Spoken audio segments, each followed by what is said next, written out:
महासुपिन जातक जातक 77। महाराज प्रसेनजीत को 16 महास्वप्न आए थे। भगवान बुद्ध ने उनके अर्थ बतलाए। नंबर 1। पहला स्वप्न।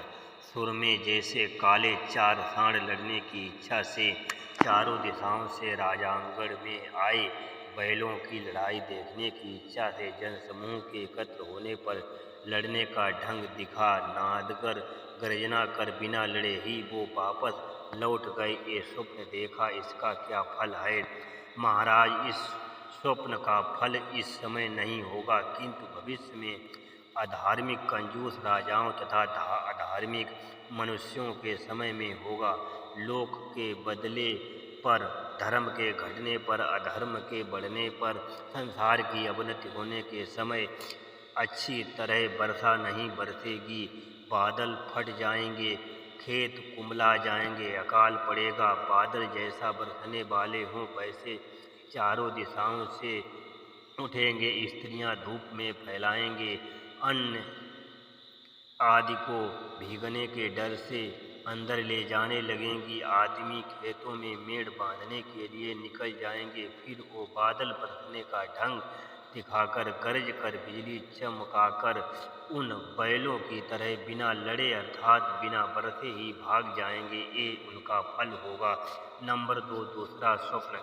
पृथ्वी से निकलते ही छोटे छोटे वृक्ष 1-2 अंकुल के होने से पहले ही फूलने फलने लगे। ये दूसरा स्वप्न देखा।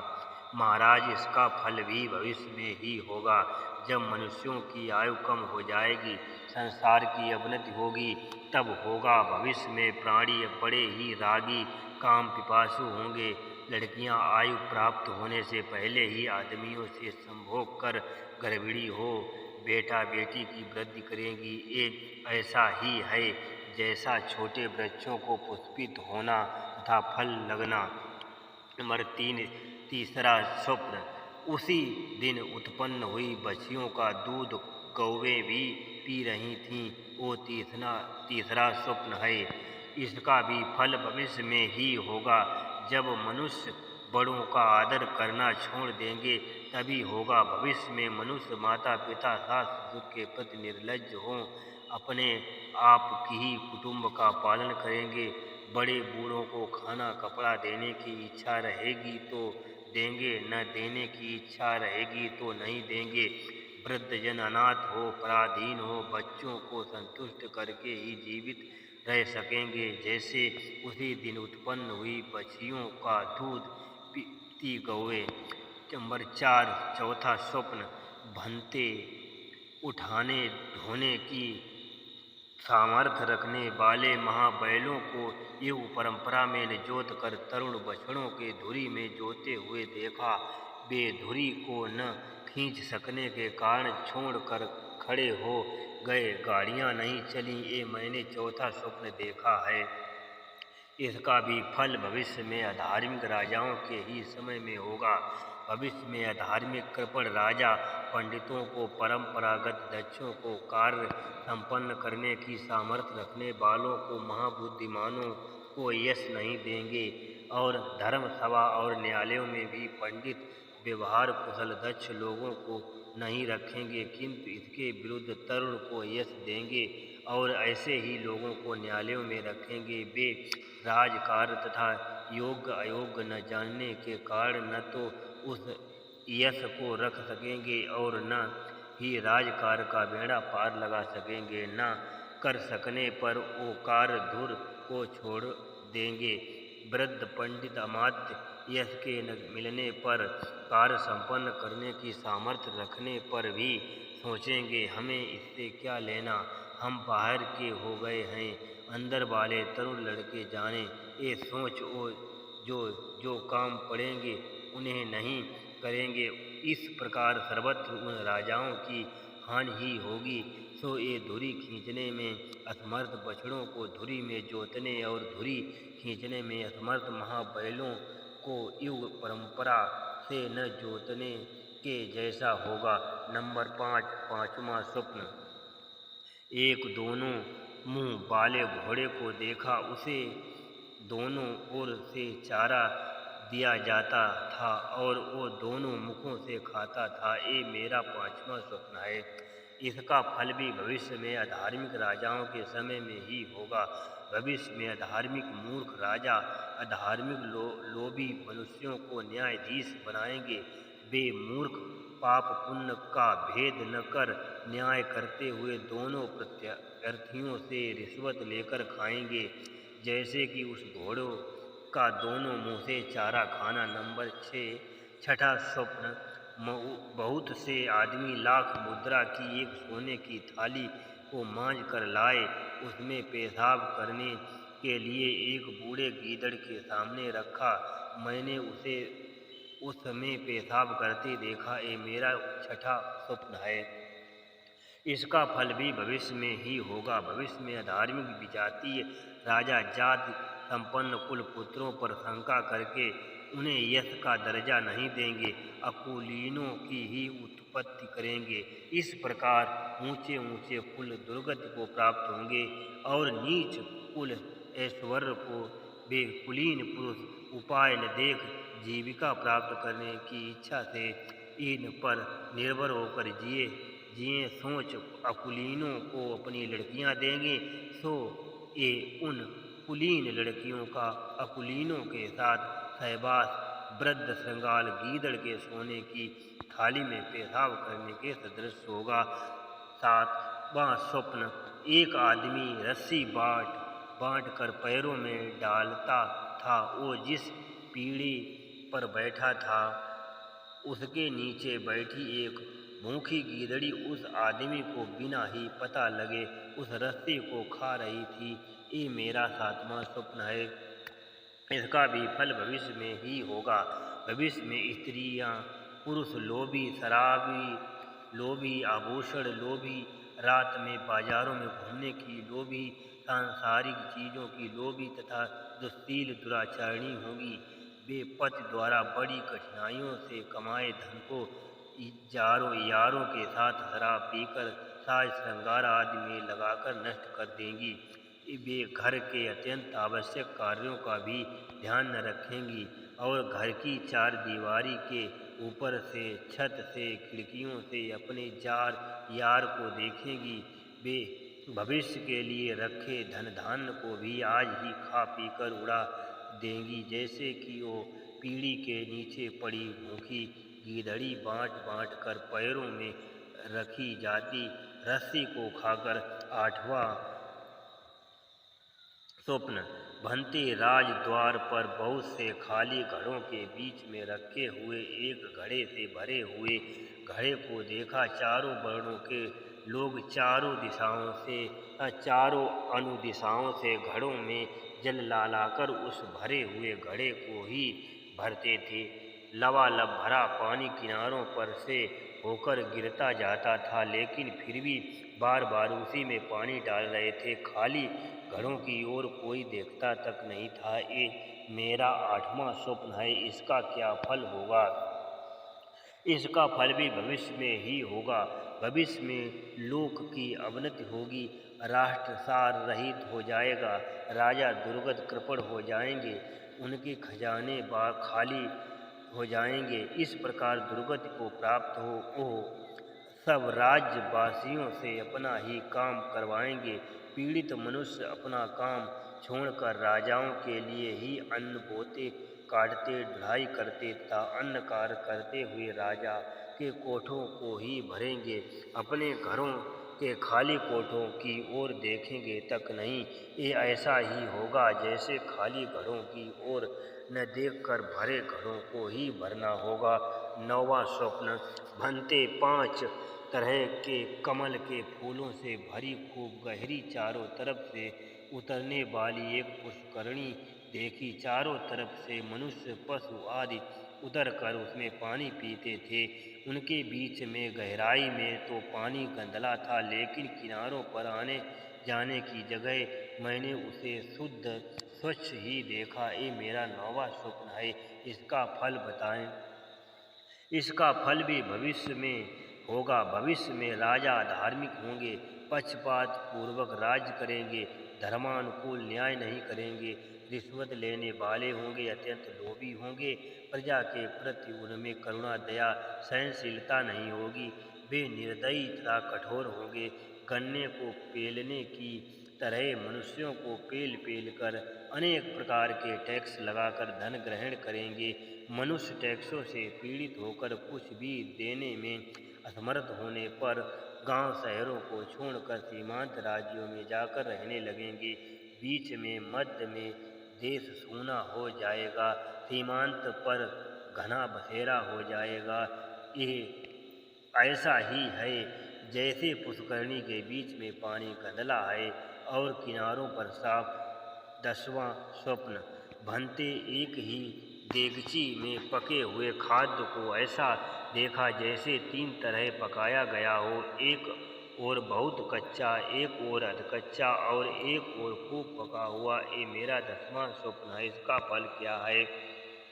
इसका फल भी भविष्य में ही होगा। भविष्य में राजा धार्मिक होंगे, उनके अधार्मिक होने से राज कर्मचारियों, ब्राह्मण, गृहपतियों, शहर और तथा देहात के रहने वालों से लेकर सन्यासी तक सब मनुष्य अधार्मिक हो जाएंगे।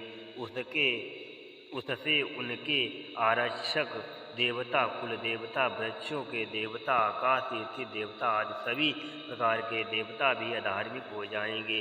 अधार्मिक राजाओं के राज्य में भयंकर हवाएं चलेगी, उनसे आकाश स्थित देवताओं के निवास स्थान कंपित होंगे।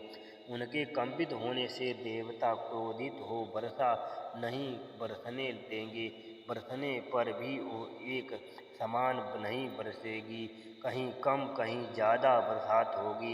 एक हिस्से में ज़्यादा बरसात से फसलें नष्ट हो जाएंगी, एक हिस्से में वर्षा के अभाव में अकाल पड़ेगा और सब कुछ सूख जाएगा, एक हिस्से में वर्षा अच्छी होकर अच्छी खेती होगी। इस प्रकार एक ही राज्य में बोई खेती 3 प्रकार की राज्य में कोई खेती 3 प्रकार की होगी, जैसे देगची का चावल 3 प्रकार का पका हुआ। नंबर 11वां स्वप्न। भंते लाख मुद्रा की कीमत का चंदन सार सड़े हुए भुट्टे के बदले में बिकते देखा। ये मेरा 11वां स्वप्न है। इसका फल भी भविष्य में शुद्ध धर्म विपश्यना विद्या की अवनति होने के समय ही होगा। भविष्य में भिक्षु बहुत लोभी और बेशर्म होंगे, वे उस शुद्ध धर्म का जिसे मैंने प्रत्यक्ष लोभ का नाश करने के लिए उपदेश किया है, चीवर तथा अन्य वस्तुओं की आशा से औरों को उपदेश करेंगे। वे भिक्षु वस्तुओं की आशा से मुक्त हो संसार सागर से मुक्त होने के लिए निर्वाणाभिमुख धर्म का उपदेश न कर सकेंगे। हमारे मधुर शब्दों को सुनकर लोग चीवर आदि देंगे, ये सोचकर वे उपदेश करेंगे। अन्य भिक्षु बाजार, चौराहों तथा राजद्वार आदि में बैठकर रुपये पैसों की चाह में उपदेश करेंगे। ये धर्म जो मैंने निर्वाण की कीमत उसके करके उपदेश किया है। जब वे वस्तुओं के लालच के लिए, रुपये पैसों के लालच के लिए उपदेश करेंगे तो ऐसा ही होगा जैसे लाख के मूल्य के चंदन तार को सड़े मट्ठे के बदले में बेचना। 12वां स्वप्न। भंते खाली तुम्बों को पानी में डूबते देखा। इसका क्या फल? इसका फल भी भविष्य में अधार्मिक राजाओं के समय में भी होगा। तब राजा कुलीन अच्छे घराने का विद्वान कुलपुत्रों को यश न दे अकुलीनों को ही देंगे। ये अकुलीन ऐश्वर्यशाली होंगे। कुलीन दरिद्र राजा के सम्मुख राजद्वार में, अमात्यों के सम्मुख तथा न्यायालय में उन खाली तंबुओं की तरह अकुलीनों का ही कथन यथेष्ट सुप्रतिष्ठित होगा। भिक्षुओं में भी न्याय करने के स्थान पर दुष्शील पापी भिक्षुओं का ही कथन कल्याणकारी माना जाएगा, लज्जावान भिक्षुओं का कथन नहीं। इस प्रकार सब जगह खाली तुम्बों के डूबने के समान होगा। 13वां स्वप्न। भंते बहुत बड़ी बड़ी पत्थर की शिलाओं को नौकाओं की तरह पानी पर तैरते देखा। इसका क्या फल? इसका भी फल उस समय में होगा जब अधार्मिक राजा अकुलीनों को यश देंगे, जिससे वे ऐश्वर्यशाली होंगे तथा कुलीन दरिद्र और उन कुलीनों के प्रति कोई गौरव प्रकट नहीं करेगा, दूसरों का ही गौरव होगा। राजा के सामने, अमात्यों के सामने, न्यायालय में अन्याय करने में समर्थ कुलपुत्रों का कथन प्रमाण नहीं माना जाएगा। उनके कुछ कहने पर ये क्या बोलते हो करके दूसरे लोग मखौल ही उड़ाएंगे। भिक्षुओं में भी सदाचारी भिक्षुओं का सम्मान नहीं होगा, उनका कथन भी प्रमाण नहीं माना जाएगा। सो ये शिलाओं के तैरने सदृश होगा। 14वां स्वप्न। भनते छोटे फूल जितनी मेढकियों को तेजी से बड़े बड़े काले सांपों का पीछा कर उन्हें कमलनाल की तरह तोड़ तोड़ कर उनका मांस निगलते देखा। इसका क्या फल है? इसका फल भी भविष्य में लोक की अवनति हो जाने के समय में ही होगा। उस समय लोग तीव्र रागी हो काम वासनाओं की तीव्रता से लिप्त विकारों का अनुकरण कर अपनी तरुण जवान भार्याओं के वशीभूत होकर रहेंगे। घर के नौकर चाकर गौ भैंस धन सोना चांदी आदि सब कुछ उन्हीं के अधीन रहेगा। जब पति उनके धन सोने चांदी के बारे में पूछे तो पूछने पर कहीं भी हो, तुम्हें इससे क्या मतलब, मेरे घर में क्या है और क्या नहीं, ये तुम जानना चाहते हो, कहे नाना प्रकार से गाली दे, अपशब्द कहे, कटुवचन कहकर नौकर चाकरों की तरह अपने बस में कर अपनी ऐश्वर्य चलाएगी। तो ये पुष्प फूल जितनी मेढकियों का काले सर्पों को निगलने जैसा होगा। 15वां स्वप्न। भनते 10 अवगुणों से युक्त ग्रामचारी कौवे को कंचन वर्ण होने से सुवर्ण कहलाने वाले सुवर्ण राजहंसों से घिरा देखा। इसका क्या फल है? इसका भी फल भविष्य में दुर्लभ राजाओं के समय होगा। भविष्य में राजा शिल्पों में अकुशल अतः युद्ध कला में भी अकुशल होंगे। वे अपने राज्य पर आपत्ति आने पर अपने समान जाति के कुलपुत्रों को ऐश्वर्य न देकर अपने चरणों में रहने वाले नाई दर्जी आदि को देंगे। जाति गोत्र संपन्न कुलपुत्र राजकुल में प्रतिष्ठा न पाकर जीविका चलाने में असमर्थ हो ऐश्वर्यशाली किंतु हीन कुलों में उत्पन्न अकुलीनों की सेवा में रहेंगे। तो ये सुवर्ण राजहंसों के कौओं के अनुयायी बनने के सदृश होगा। 16वां स्वप्न। बनते मैंने बकरियों को शेर का पीछा कर उस मुरमुरे की तरह खाते देखा और अन्य भेड़ियों आदि बकरियों को दूर से देखकर भयभीत हो उनके भय से भाग कर गहन जंगलों में छिपे रहे। ये मेरा 16वां स्वप्न है। इसका फल क्या है? इसका फल भी भविष्य में अधार्मिक राजाओं के समय पर ही होगा। उस समय अकुलीन नीच जाति के शंकर प्रजन्य में से जन्मे मनुष्य राज्य के स्वामी ऐश्वर्यशाली होंगे। कुलीन मनुष्य अप्रसिद्ध तथा दरिद्र होंगे। वे राजस्वामी लोग राजाओं को अपना विश्वासी बना न्यायालय आदि स्थानों में शक्तिशाली हो। कुलीनों के परंपरागत खेत वस्तु आदि हमारी संपत्ति है ऐसा अभियोग लगाकर उन कुलीनों के ये तुम्हारे नहीं हैं हमारे हैं करके न्यायालयों में आकर विवाद करने पर उन्हें बैतों से पिटवाकर गर्दन से पकड़कर धक्के दिलवाकर तुम अपनी हैसियत नहीं जानते हमारे साथ विवाद करते हो, अभी राजा से कहकर हाथ पैर तुड़वा देंगे कहकर डराएंगे। वो उनसे डरकर अपनी चीज़ों को उन्हें सौंपकर अपने अपने घर पर डर के मारे पड़े रहेंगे। पापी भिक्षु भी शीलवान भिक्षुओं को जैसा चाहेंगे वैसे तंग करेंगे। वो सदाचारी भिक्षु कोई आश्रय न मिलने से जंगल में घुसकर घनी जगहों पर छिप रहेंगे। इस प्रकार हीन जाति के लोगों का पीड़ित ऊंची जाति वाले कुलपुत्रों को और पापी भिक्षुओं का सदाचारी भिक्षुओं को भगा देना बकरियों के द्वारा शेर को भगा देने के समान होगा। बुद्ध शासन ये विश्व का धम्म शासन है। जागतिक त्रिपिटक सबसे पवित्र श्रेष्ठ है। सबका मंगल हो। नमो बुद्धाय।